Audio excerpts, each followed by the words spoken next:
Hello students, मैं ब्रिजमोहन सिंह मुंडीर लेके आया हूँ आपके लिए न्यू लेक्चर हमारी फिजिक्स लेक्चर सीरीज़ में। आज हम बात करने वाले हैं कॉलिजन्स की। चलिए, तो आज हम बात करते हैं कॉलिजन्स की। कॉलिजन आपके पास क्या होता है? What is collision? What is collision, right? तो हम बात कर लेते हैं कॉलिजन हमारे पास में क्या है। कॉलिजन आपका होता है जब दो आपके ऑब्जेक्ट्स, दो बॉडीज़ मोमेंटरली कुछ समय के लिए, कुछ क्षण के लिए आपस में फिजिकल कांटेक्ट में आ जाती है, तो इस फिनोमेना को हम बोलते हैं क्या? Collision.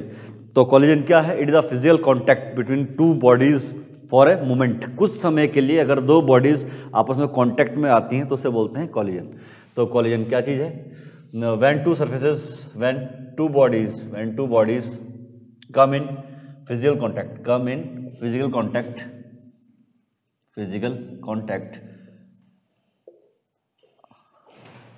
for physical contact momentarily,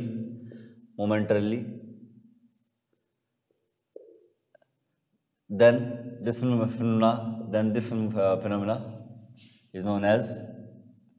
phenomena is known as collision.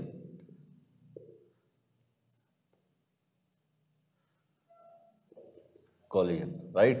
तो कॉलिजन आप लोगों को क्लियर हुआ होगा कि जब दो बॉडीज, कुछ दो सर्फेसेस कुछ समय के लिए आपके कांटेक्ट में आती हैं तो उस फिनोमेना को हम बोलते हैं क्या? कॉलिजन। चलिए जी, अब कॉलिजन आपको कितने प्रकार के आपके होते हैं? कॉलिजन टाइप्स ऑफ कॉलिजन की हम बात कर लेते हैं। Types of collision. तो कॉलिजन कितने प्रकार के आपके पास में है? कॉलिजन हमारे पास में है, पहला हमारे पास है 1D कॉलिजन, दूसरा हमारे पास है 2D कॉलिजन, लास्ट में हमारे पास में 3D collision, right? 3D collision. वो अब 1D कॉलिजन क्या है? 1D कॉलिजन आपको नाम से पता चल रहा होगा, आपकी जो बिफोर कॉलिजन और आफ्टर कॉलिजन जो बॉडीज है एक ही डायरेक्शन मूव करती रहती है, एक ही डायमेंशन में। तो बिफोर एंड आफ्टर कॉलिजन अगर बॉडीज केवल एक ही डायमेंशन में मूव कर रही हैं, एक्स तो एक्स, वाई तो वाई, जेड तो जेड, तो अगर बिफोर कॉलिजन और आफ्टर कॉलिजन जो बॉडीज का मोशन है वो किसी एक ही डायमेंशन तक कन्फाइंड रहता है तो उसे हम बोलते हैं क्या? 1D collision. बट आपका जो बिफोर कॉलिजन और आफ्टर कॉलिजन बॉडीज अगर 2 डायमेंशंस में मूव कर रही हैं तो such kind of collision are known as 2 dimensional collision. और अगर हम 3 डायमेंशनल कॉलिजन की बात करते हैं तो इसमें क्या है? और ऑब्वियसली श्योर है कि आपका जो बॉडीज अब बिफोर कॉलिजन और आफ्टर कॉलिजन वो 3 डायमेंशन में मूव कर सकती हैं, तो such kind of collision is known as 3 dimensional collision. अभी हमें बेसिकली फोकस करना है केवल 1D कॉलिजन में, 2D कॉलिजन में फोकस नहीं करना है, 3D में भी फोकस नहीं करना है। 1D कॉलिजन को हम लोग हेड ऑन कॉलिजन भी बोलते हैं। क्या बोलते हैं? हेड ऑन कॉलिजन भी बोलते हैं। तो आपको ये थोड़ा आइडिया लग गया होगा कि आपके पास 1D कॉलिजन क्या चीज़ है। 1D कॉलिजन हमारे पास में है क्या? जब बॉडीज आपकी एक ही डायमेंशन में मूव कर रही होती हैं, बिफोर कॉलिजन और आफ्टर कॉलिजन, है ना, एक ही डायमेंशन में, कि एक्स या वाई या केवल जेड डायमेंशन मूव कर रही हैं, तो such kind of collisions are known as क्या? Head on collisions, right? अब जो हमारे पास में ये हेड ऑन कॉलिजन होते हैं ये भी 2 प्रकार के होते हैं, इलास्टिक कॉलिजन एंड दूसरा होता है इनइलास्टिक कॉलिजन, राइट? तो क्या होते हैं इलास्टिक एंड इनइलास्टिक कॉलिजन, उसको भी हम लेटर ऑन डिस्कस करेंगे। तो पहले हम बात कर लेते हैं किसकी? 1 डायमेंशनल कॉलिजन की, 1D, या इसको बोलते हैं हेड ऑन कॉलिजन, राइट? तो हेड ऑन या 1D कॉलिजन क्या होता है? In such kind of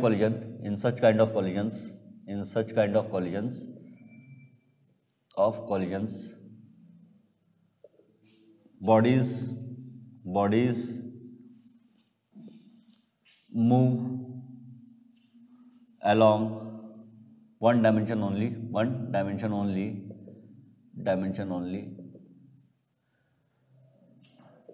before and after the collision,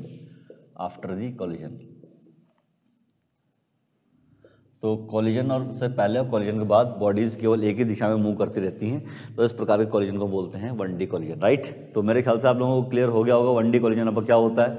अब हम बात करते हैं आपके पास, जैसे कि आपका मैं कहता हूँ, आपने अगर बिलियर्ड्स खेला हो, बिलियर्ड्स मतलब स्नूकर वगैरह जो होता है, जिसमें कि जो बॉल्स होती हैं अगर वो आमने सामने टकराती हैं, बिल्कुल आमने सामने टकराती हैं, तो आपको पता है जैसे कि ये इस तरह डायरेक्शन मूव कर रही थी ये बॉल, आप जैसे इससे कोलाइड करी तो ये भी इसी डायरेक्शन मूव करने लग गई, है ना। तो इस तरह का जो कॉलिजन है इसको हम क्या बोल सकते हैं, वन डायमेंशनल कॉलिजन बोल सकते हैं। बट अगर ये आमने सामने नहीं टकराती, थोड़ा दाएं बाएं टकराती है, जैसे कि ये यहाँ पे जाकर इसको हिट करती है ना, ऐसे मूव कर रही थी ये बिफोर कॉलिजन ऐसे मूव कर रही थी वाली बॉल, तो अगर ये इसको बिल्कुल हेड ऑन कोलाइड नहीं करती, इससे बिल्कुल हेड ऑन कॉलिजन नहीं हो रहा है, आमने सामने टक्कर नहीं हो रही है, तो उस केस में क्या होगा, आफ्टर कॉलिजन एक बॉल आपकी यहाँ मूव कर जाएगी, दूसरी बॉल आपकी यहाँ मूव कर जाएगी, है ना। तो इसे बोलते हैं हम लोग क्या, two dimensional collision. Two dimensional collision आपका ये हो गया, ठीक है जी। तो इस प्रकार का जो कॉलिजन होता है, कॉलिजन से पहले की स्थिति ये है, कॉलिजन के बाद की स्थिति आपकी ये है। तो आप देख रहे हैं कि इसमें हेड ऑन कॉलिजन अगर नहीं होगा तो ये टू डायमेंशनल कॉलिजन नहीं बनेगा आपका ये, है ना। सॉरी, ये वन डायमेंशनल कॉलिजन नहीं बनेगा, ये टू डायमेंशनल कॉलिजन आपका हो जाएगा। जबकि इस प्रकार इसलिए हम 1D कॉलिजन को हेड ऑन कॉलिजन भी बोलते हैं, क्योंकि जब आमने सामने टक्कर होती है तभी बॉडीज एक ही डायरेक्शन में उनका जो मोशन होता है कन्फाइंड रहता है। Is that clear? अब हम आगे बढ़ते हैं इसी इसमें अब हम बात कर लेते हैं elastic and in elastic collisions की। पर इससे पहले कि मैं आगे इलास्टिक और इन इलास्टिक कॉलिजन डिस्कस करूं, हमारे पास में एक छोटी चीज़ आती है क्या, coefficient of restitution. Coefficient of restitution, coefficient of restitution, of restitution. इसको स्मॉल ई से शो करता है, स्मॉल ई। सपोज मेरे पास एक ऑब्जेक्ट है जिसका मास m1 है, इसकी इनिशियल वेलोसिटी u1 थी, है ना, और ये दूसरा मास m1 है जिससे कि इसको कोलाइड होना है और इसकी इनिशियल वेलोसिटी u2 थी। अगर मैं चाहता हूँ इन दोनों के बीच में कॉलिजन हो, अगर मैं चाहता हूँ इनके बीच में कॉलिजन हो, तो आपको पता है कि m1 ज़्यादा होना चाहिए और सॉरी u1 ज़्यादा होना चाहिए, तो u1 must be greater than u2, तभी तो कॉलिजन होगा। पीछे वाले की वेलोसिटी ज़्यादा होगी, आगे वाले की कम होगी, तभी तो कॉलिजन होगा आपको ये। तो u1 must be greater than u2। तो आफ्टर सम टाइम तो कॉलिजन विल अकर, कॉलिजन आपका हो गया इनके बीच में, है ना। These two bodies come in physical contact, ठीक है जी। इनके बीच में कॉलिजन हुआ, ये m1 मास है, ये m2 मास है, यहाँ पे कॉलिजन अकर हुआ, ठीक है जी। कॉलिजन हो गया, अब after collision they will move with different velocities, है ना। तो ये दोनों क्या करेंगे, डिफरेंट वेलोसिटी में मूव करेंगी आफ्टर कॉलिजन, राइट। तो मैं कहता हूँ इसकी वेलोसिटी v1 हो गई आफ्टर कॉलिजन, इसकी वेलोसिटी कितनी होगी, v2 हो गई आफ्टर कॉलिजन। इसका मास m2 मान लेते हैं, इसका मास m1 मान लेते हैं, ठीक है जी। तो आफ्टर कॉलिजन इसका मास m1 वेलोसिटी v1, इसका मास m2 वेलोसिटी v2, ये आफ्टर कॉलिजन वाली सिचुएशन है। कौन सी वाली सिचुएशन है, after collision, after collision, right. तो आफ्टर कॉलिजन की सिचुएशन आपकी ये है। तो नो डाउट इसमें आपकी जो वेलोसिटी v2 ज़्यादा होगी, v2 की वेलोसिटी ज़्यादा होगी, v1 की वेलोसिटी कम होगी। v1 must be less than the v2, because अगर v1 ज़्यादा हुआ तो फिर से इनके बीच में कॉलिजन हो जाएगा, है ना। तो फिर से कॉलिजन तो होगा नहीं, वरना ऐसे चलती रहेंगी बॉडीज इस तरह से, है ना, टकराते हुए। तो आपके पास v2 की वेलोसिटी अब ज़्यादा होगी, v1 की वेलोसिटी आपकी कम होगी, है ना। तो ये बिफोर कॉलिजन की सिचुएशन है, ये कॉलिजन वाली सिचुएशन है, आफ्टर कॉलिजन की सिचुएशन आपकी है। तो आप देख रहे हैं बिफोर कॉलिजन, कॉलिजन से पहले ये दोनों ऑब्जेक्ट पास आ रहे हैं, पास आ रहे हैं इन द सेंस, अगर मैं कहता हूँ इसकी वेलोसिटी 7 मीटर पर सेकेंड है ना, इसकी वेलोसिटी अगर 10 मीटर पर सेकेंड है ना, तो पास ही आएंगे, पास ही तो आएंगे। और पास आने की इनकी वेलोसिटी कितनी है, इनकी रिलेटिव वेलोसिटी ऑफ अप्रोच कितनी, एक दूसरे के पास किस वेलोसिटी से आ रहे हैं, 3 की वेलोसिटी से पास आ रहे हैं ये, है ना। इसकी स्पीड 10 है, इसकी स्पीड 7 है, तो ये इनके बीच की डिस्टेंस कम होती रही, अल्टीमेटली दे विल कोलाइड, है ना। तो इनके बीच में जो वेलोसिटी ऑफ अप्रोच है, किस वेलोसिटी से पास आ रहे हैं, 3, 10 - 7। तो हमने वेलोसिटी ऑफ अप्रोच कैसे निकाला, जो बड़ी वेलोसिटी थी u1 की, उसमें से u2 की वेलोसिटी को हमने माइनस कर दिया। तो वेलोसिटी ऑफ अप्रोच कितनी भाई, before collision velocity of approach, velocity of approach, इनके पास आने की वेलोसिटी कितनी है बिफोर कॉलिजन, वो है u1 - u2। और कॉलिजन के बाद ये पास नहीं आ रहे, कॉलिजन के बाद ये पास नहीं आएंगे, क्योंकि पास आएंगे फिर से कॉलिजन हो जाएगा। कॉलिजन के बाद ये दूर जाएंगे दूसरे से, है ना। तो दूर जाने की वेलोसिटी क्या होगी, v2 ज़्यादा है, तो वेलोसिटी ऑफ रिसीडिंग, इसको बोलते हैं velocity of receding, velocity of receding, velocity of receding. तो दूर जाने की वेलोसिटी कितनी है भाई, ये हो जाएगी आपकी v2 - v1। तो v2 - v1 will be the velocity of receding, दूर जाने की वेलोसिटी इनकी ये है v2 - v1। v2 में से आप v1 को सब्ट्रैक्ट करेंगे, राइट। चलिए जी, तो अब हम बात कर रहे थे किसके, कोएफिशिएंट ऑफ रेस्टिट्यूशन की हम लोग बात कर रहे हैं, ठीक है। कोएफिशिएंट ऑफ रेस्टिट्यूशन की हम बात कर रहे हैं। तो कोएफिशिएंट ऑफ रेस्टिट्यूशन कितना होता है भाई, हमारे पास जो कोएफिशिएंट ऑफ रेस्टिट्यूशन होता है स्मॉल ई, ये होता है वेलोसिटी ऑफ रिसीडिंग, दूर जाने की velocity, after collision, after collision, after collision, collision के बाद दूर जाने की वेलोसिटी कितनी है upon velocity of approach, velocity of approach. पास आने की वेलोसिटी क्या थी, अप्रोच बिफोर कॉलिजन, ठीक है जी। तो कॉलिजन से पहले पास आने की वेलोसिटी कितनी है, कॉलिजन के बाद दूर जाने की वेलोसिटी कितनी है, इनका जो रेशो है उसे हम कोएफिशिएंट ऑफ रेस्ट्रिक्शन बोलते हैं। तो ई को मैं लिख सकता हूँ कितना, v2 minus v1 upon u1 minus u2। तो आपको पता है ये वेलोसिटीज़ का रेशो है, ठीक है जी। तो ये एक प्योर रेशो है, इसकी कोई यूनिट नहीं होती। एसआई यूनिट क्या होगी भाई इसकी, SI unit it will be having no units, right, ठीक है। तो आपके ये एक प्योर रेशो है, कैसे क्या है, एक प्योर रेशो, राइट। अगर आपके पास जो स्मॉल ई की वैल्यू है वो 1 हुई, इफ़ स्मॉल ई की वैल्यू हमारे पास 1 हुई, मतलब बिफोर कॉलिजन जिस वेलोसिटी से पास आ रहे थे, आफ्टर कॉलिजन ये उसी वेलोसिटी से दूर जा रहे हैं, तो उस केस में हमारे पास ई की वैल्यू 1 आएगी, वेलोसिटी ऑफ रिसीडिंग और वेलोसिटी ऑफ अप्रोच दोनों इक्वल हो जाएंगे। तो इसका मतलब ये है इलास्टिक कॉलिजन। किस प्रकार कॉलिजन है, ये इलास्टिक कॉलिजन का कहलाएगा, ठीक है जी, इलास्टिक कॉलिजन। बट अगर ई की जो वैल्यू है वो हो जाए लेस देन 1 से तो कम है पर 0 से ज़्यादा है, मतलब 1 से कम है, ये रेशियो 1 से कम है, मतलब जो वेलोसिटी ऑफ रिसीडिंग दूर जाने की वेलोसिटी आफ्टर कॉलिजन वो कम है एज कंपेयर टू पास आने की वेलोसिटी। पास तो ये 3 की स्पीड से आ रहे थे बिफोर कॉलिजन, और ये दूर जा रहे हैं आफ्टर कॉलिजन 1 की स्पीड से दूर जा रहे हैं, 1 मीटर पर सेकंड की स्पीड से दूर जा रहे हैं। तो दूर जाने की वेलोसिटी इनकी कम है आफ्टर कॉलिजन, पास आने की वेलोसिटी ज़्यादा है। तो उस केस में स्मॉल ई की वैल्यू आपकी 1 से कम आएगी, तो इसे बोलते हैं मतलब कुछ एनर्जी लॉस हुआ है, तो इसे बोलते हैं inelastic collision. Such kind of collision are inelastic collision. और एक स्पेशल कैटेगरी होती है कॉलिजन की, जब हमारे पास स्मॉल ई की वैल्यू क्या हो जाती है, 0, स्मॉल ई की वैल्यू हो जाती है 0। स्मॉल ई की वैल्यू 0 कब होगी, जब ये न्यूमरेटर 0 होगा। न्यूमरेटर 0 कब होगा, जब v2 माइनस V2 और v1 दोनों सेम हो जाएंगे, मतलब आफ्टर कॉलिजन दोनों बॉडीज सेम वेलोसिटी से मूव कर रही हैं, है ना, सेम वेलोसिटी से मूव कर रही है, दोनों बॉडीज सेम वेलोसिटी से मूव कर रही हैं। अब ना तो ये पास आ रही है ना दूर जा रही हैं, सेम वेलोसिटी से एक ही डायरेक्शन मूव कर रही हैं। तो इस कंडीशन को बोलते हैं, इसको बोलेंगे हम प्लास्टिक कॉलिजन। अच्छा, इसमें एक सीन और हो सकता है कि आफ्टर कॉलिजन दोनों चिपक जाएं, दोनों बॉडीज चिपक जाएं, साथ में मूव करें। फिर आफ्टर कॉलिजन दोनों बॉडीज चिपक जाएं और दोनों फिर साथ में मूव करें, दोनों का साथ में मूव करेंगी, उस केस में भी इनकी जो दूर जाने की वेलोसिटी है वो 0 हो जाएगी, है ना, दोनों चिपक गई ना, स्टिकिंग हो रही है। तो अगर स्टिकिंग होती है तो उस केस में स्मॉल ई की वैल्यू 0 होती है, इसको बोलते हैं प्लास्टिक कॉलिजन, समझ रहे हो। तो ये आपके पास 3 इंपॉर्टेंट चीज़ें हैं, आप आई होप दिमाग में रखेंगे जब हम आगे पढ़ेंगे। तो उसमें तो कोएफिशिएंट ऑफ रेस्टिट्यूशन सभी बच्चों को समझ में आ गया होगा। अब इसमें आगे बढ़ते हैं। हम बात कर रहे थे 1D कॉलिजन की। 1D कॉलिजन के क्लासिफिकेशन हम पढ़ने वाले हैं, इलास्टिक इन इलास्टिक कॉलिजन्स, है ना, elastic and in elastic collisions. चलिए जी, अब हम बात करते हैं टाइप्स ऑफ 1D कॉलिजन, है ना, 1D कॉलिजन के प्रकार। तो टाइप्स, इसके कितने प्रकार के टाइप हैं भाई, टाइप्स। पहले हमारे पास में है क्या है, पहले हमारे पास में है इलास्टिक कॉलिजन। क्या है, इलास्टिक कॉलिजन, ठीक है जी। फिर हमारे पास में आता है इन इलास्टिक कॉलिजन, फिर लास्ट में हमारे पास में आता है प्लास्टिक कॉलिजन।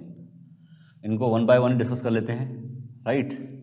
तो पहले हम इलास्टिक कॉलिजन की बात करते हैं, फिर हम बात करेंगे इन इलास्टिक की। इन इलास्टिक कॉलिजन जो वेलोसिटी ऑफ अप्रोच थी बिफोर कॉलिजन, जिस वेलोसिटी से पास आ रहे थे कॉलिजन से पहले, वो वेलोसिटी ऑफ रिसीडिंग के बराबर होगी। वेलोसिटी ऑफ कॉलिजन के बाद जिस वेलोसिटी से वो दूर जा रहे हैं, है ना, कॉलिजन के बाद जितनी वेलोसिटी से दूर जा रहे हैं वो दोनों बराबर होंगे। तो मतलब ई की वैल्यू 1 होगी। ई की वैल्यू कितनी होगी, 1 होगी। यहाँ पर क्या होगा भाई, velocity of receding after collision जिस वेलोसिटी से दूर जा रहे हैं, वेलोसिटी ऑफ रिसीडिंग ये कम होगी और वेलोसिटी ऑफ अप्रोच ज़्यादा होगी। मतलब कॉलिजन से पहले जितनी स्पीड से पास आ रहे थे वो ज़्यादा है, तो यहाँ पर ई की वैल्यू क्या है भैया, 1 से कम है। ई की वैल्यू 1 से कम है। इनफैक्ट जो ई की वैल्यू है वो 0 और 1 के बीच में, 0 और 1 के बीच में होगी, ठीक है जी। और यहाँ पर क्या होगा भाई, यहाँ पर तो बॉडीज चिपक जाएंगी। The bodies will stick together after collision. तो कॉलिजन के बाद बॉडीज क्या हो जाएंगी, आपकी स्टिक हो जाएंगी। तो इस केस में ई की वैल्यू कितनी होती है, 0 होती है। ई की वैल्यू कितनी होती है, 0 होती है, ठीक है जी। तो इस प्रकार के कॉलिजन में, इलास्टिक कॉलिजन में आपके पास, अच्छा कॉलिजन किसी भी प्रकार का क्यों ना हो, 1D 2D 3D elastic in elastic collision, उसमें बॉडीज़ का मोमेंटम कंजर्व रहता है। बिफोर कोलिजन जो मोमेंटम था, आफ्टर कोलिजन भी उतना मोमेंटम रहता है दोनों बॉडीज़ का, है ना। याद है ना, इसका मास m1 था, इसकी वेलोसिटी u1 थी, इसका मास m2 था, इसकी वेलोसिटी u2 थी। आफ्टर कोलिजन m1 मास की वेलोसिटी v1 हो गई और m2 मास की वेलोसिटी कितनी हो गई, v2 हो गई, है ना। तो इनिशियल मोमेंटम कितना है भैया, इनिशियल मोमेंटम में आपका m1 u1 है, m1 u1 plus m2 u2 है, m2 u2 है। फाइनल मोमेंटम कितना भैया, फाइनल मोमेंटम आपके पास m1 v1 है, दोनों का combined momentum, plus m2 v2 है। तो कॉलिजन किसी प्रकार का क्यों ना हो, आपको दिमाग में रखना है कि इनिशियल मोमेंटम और फाइनल मोमेंटम दोनों इक्वल होंगे, मोमेंटम में कोई चेंज नहीं आता है, समझ गए। तो no change in momentum, no change in momentum, no change in momentum before and after the collision, before and after the collision, before and after the collision, ठीक है जी। यहाँ पर भी कोई चेंज नहीं आता है, कॉलिजन किसी भी प्रकार का हो, elastic inelastic plastic 1D 2D 3D, momentum constant रहेगा सब में। तो यहाँ पर भी क्या होगा, no change in momentum, no change in momentum, no change in momentum, momentum before and after the collision, before and after the collision, after the collision. तो कॉलिजन से पहले और कॉलिजन के बाद मोमेंटम कांस्टेंट रहेगा, मतलब मोमेंटम कांस्टेंट रहने वाला है, मोमेंटम कंजर्व रहता है किसी भी प्रकार के कॉलिजन में। यहाँ पे भी क्या होगा, momentum will conserve, momentum will be conserved, momentum remains conserved, remains conserved, समझ रहे हो। तो किसी भी प्रकार का क्यों ना हो, सब में मोमेंटम कंजर्व रहने वाला है। बस यहाँ पर क्या होता है, इस केस में इलास्टिक कोलिजन केस में काइनेटिक एनर्जी भी कंजर्व होती है। तो इनिशियल इन दोनों की जो कंबाइंड काइनेटिक एनर्जी थी, इसकी हाफ है m1 u1 स्क्वायर, इसकी हाफ m2 u2 स्क्वायर को जोड़ लो, ये इनिशियल काइनेटिक एनर्जी आ जाएगी। इसकी हाफ m1 v1 का square plus half m2 v2 का स्क्वायर, इन दोनों की काइनेटिक एनर्जी जोड़ लो, वो आपकी फाइनल काइनेटिक एनर्जी आएगी, वो भी कंजर्व रहेगी। किसमें, इलास्टिक कोलिजन में। Kinetic energy will also remains conserved, यहाँ पे कंजर्व रहेगी। जबकि इस केस में क्या होगा, काइनेटिक एनर्जी का लॉस होगा। तो मतलब जो फाइनल काइनेटिक एनर्जी आएगी इन दोनों की मिला के, वो कम होगी as compare to initial kinetic energy इन दोनों की मिला के, समझ गए ना। तो loss of kinetic energy will occur, loss of kinetic energy will occur, यहाँ पे लॉस होता है काइनेटिक एनर्जी का।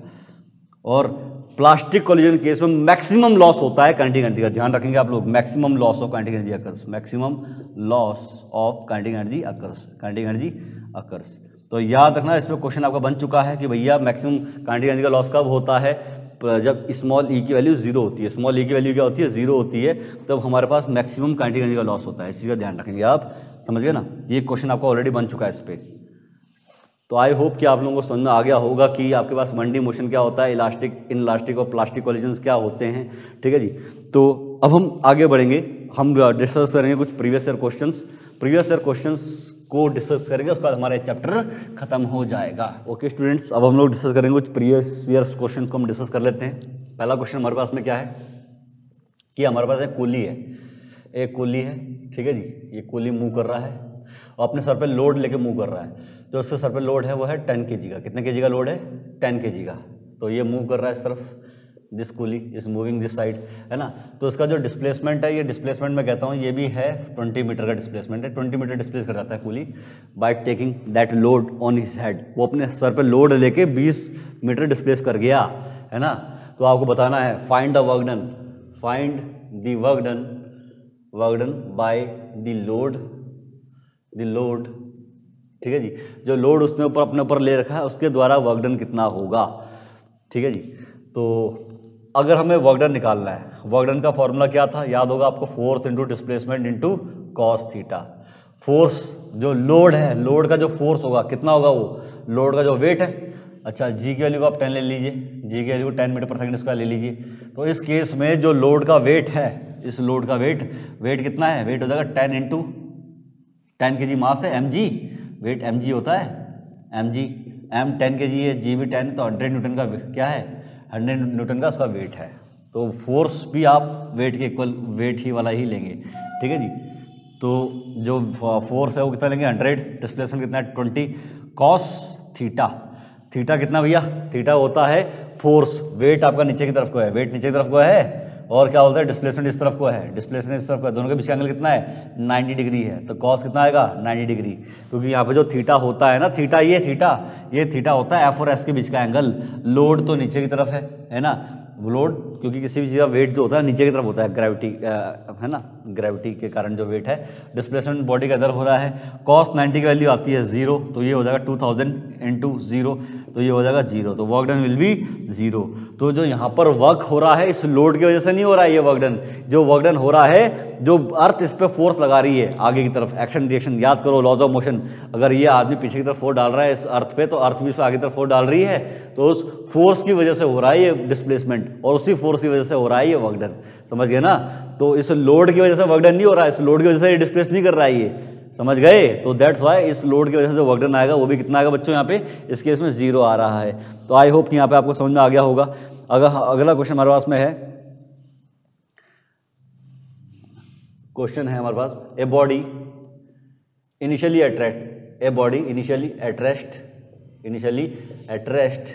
वो रेस्ट में थी body, is acted upon bye a constant force, उस बॉडी पर एक कांस्टेंट फोर्स लग रहा है आपका ये, ठीक है जी। देन उसकी आपको क्या निकालनी है, the rate of change of kinetic energy of the body, जो बॉडी का काइनेटिक एनर्जी का जो रेट ऑफ चेंज है, फर्स्ट आपका ऑप्शन है हमारा, फर्स्ट ऑप्शन है will varies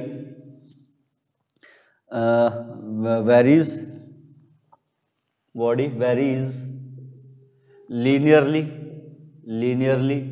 with square root of time भी है, varies linearly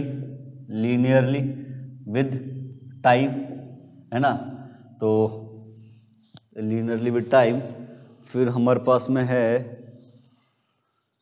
C linearly with square of time, और डी है इन्वर्सली विद टाइम। तो हमारे पास में इसने बोला है कि कोई बॉडी है जो कि इनिशियली रेस्ट में थी, वो बॉडी इनिशियली आपकी रेस्ट में थी, तो उस पर आपने एक कांस्टेंट फोर्स लगा रहे हैं, उसमें क्या लगा रहे हैं आप, कांस्टेंट फोर्स लगा रहे हैं। तो आपको बताना है कि भैया जो उसकी काइनेटिक एनर्जी का जो चेंज ऑफ रेट है, जो रेट ऑफ चेंज है, उसकी काइनेटिक एनर्जी जिस हिसाब से चेंज हो रही है, जिस रेट से चेंज हो रही है, वो कैसे वेरी करती है टाइम के रेस्पेक्ट में कैसे वेरी करती है। तो हमें क्या निकालना है कि भैया जो काइनेटिक एनर्जी का रेट ऑफ चेंज है वो किस रेट से वेरी कर रहा है विद रेस्पेक्ट टू टाइम। तो आप लोगों को बच्चों बताया यहाँ पे क्या चीज गिवन है, यहाँ पे फोर्स आपको गिवन है कि कांस्टेंट फोर्स लग रहा है, तो एक्सेलरेशन भी कांस्टेंट होगा। अगर किसी बॉडी पे कांस्टेंट फोर्स लग रहा है तो एक्सेलरेशन तो कांस्टेंट होगा, है ना। क्यों, इसका सॉल्यूशन देखेंगे। सॉल्यूशन आपको बताया एक्सेलरेशन जो होता है फोर्स अपॉन एम होता है ना। एफ कांस्टेंट है तो एक्सेलरेशन भी कांस्टेंट होगा, जो कि कांस्टेंट आएगा, है ना। तो यहाँ पर क्या है भैया, किसी बॉडी की जो काइनेटिक एनर्जी होती है वो होती है हाफ mv²। अब वो बोल रहा है कि rate of change of kinetic energy, तो उस काइनेटिक एनर्जी को हमें टाइम के रेस्पेक्ट में डिफरेंशिएट करना है। कितना मिलेगा, 1/2 md/dt ऑफ v², तो ये हो जाएगा 1/2 mv² का डिफरेंशिएट क्या हो जाएगा 2v इंटू dv/dt, है ना। तो ये होगा rate of change of kinetic energy. तो 2 से गया 2, समझ गए, m into we into dv/dt होता है एक्सेलरेशन, dv/dt होता है एक्सेलरेशन, और m इंटू एक्सेलरेशन क्या होता है भैया, मास इंटू एक्सेलरेशन होता है फोर्स, या जाएगा force into velocity.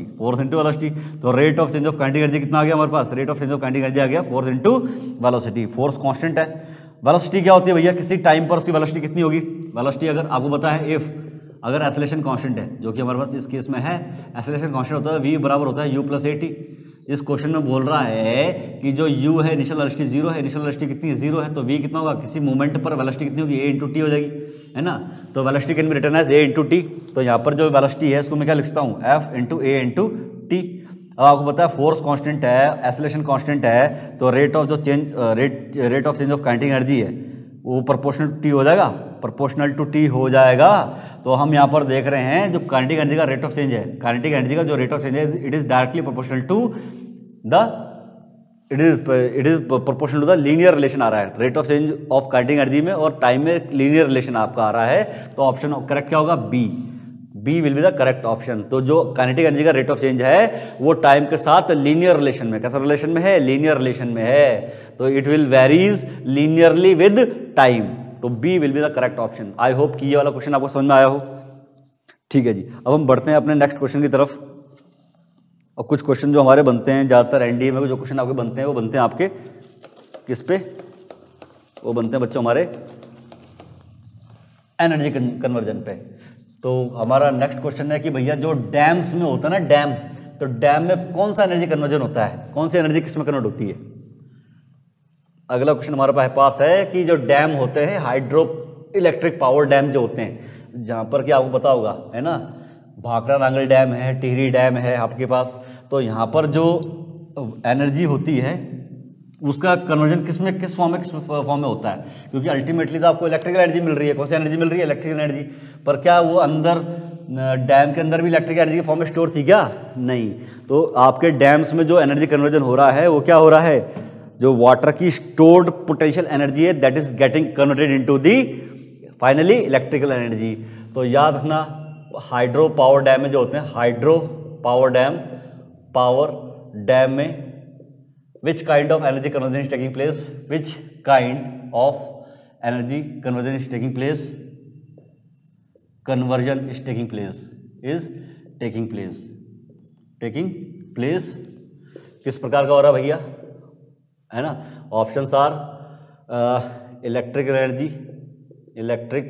Energy to potential energy, दूसरा हमारे पास में है क्या, potential energy to electric energy, ठीक है जी। फिर सी हमारे पास में है chemical to electric energy, last में हमारे पास में है kinetic energy to electric energy. तो कौन सा एनर्जी कन्वर्जन हमारे पास हो रहा है पावर डैम में, वो हो रहा है पोटेंशियल से, क्योंकि जो वाटर आपका स्टोर हो रखा है उसके अंदर पोटेंशियल एनर्जी स्टोर्ड है, वो वाटर नीचे गिरता है तो that stored potential energy convert into the kinetic energy. After that वो टरबाइन घूमता है और अल्टीमेटली आपको इलेक्ट्रिकल एनर्जी मिलती है। तो आपको क्लियर हो गया, इसमें पोटेंशियल एनर्जी कन्वर्ट होती है किसमें, इलेक्ट्रिकल एनर्जी में। एक क्वेश्चन बच्चों और ले लेते हैं, उस क्वेश्चन को लेने से पहले हम लोग बात कर लेते हैं, एक छोटा टॉपिक हमारा मिस हो गया था, relation between kinetic energy and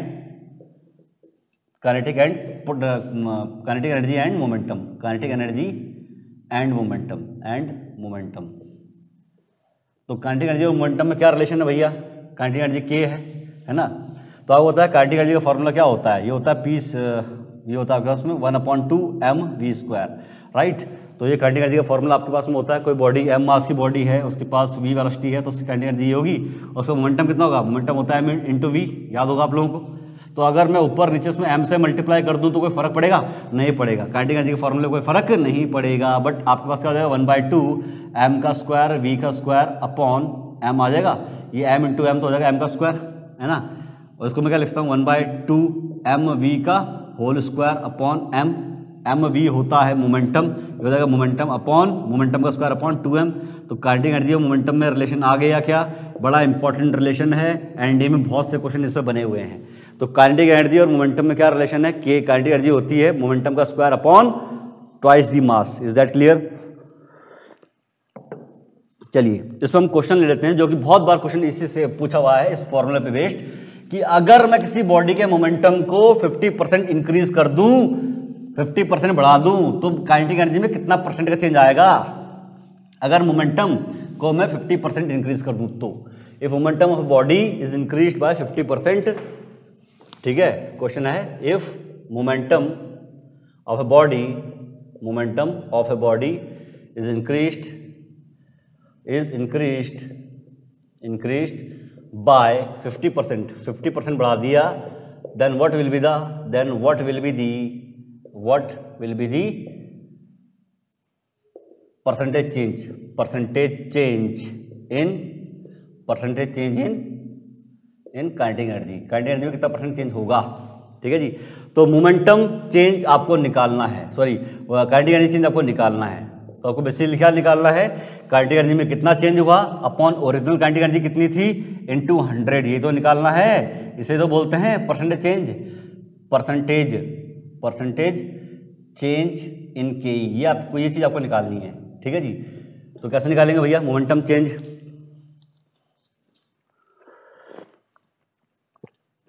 देखेंगे हम लोग कैसे निकालेंगे डेल्टा के।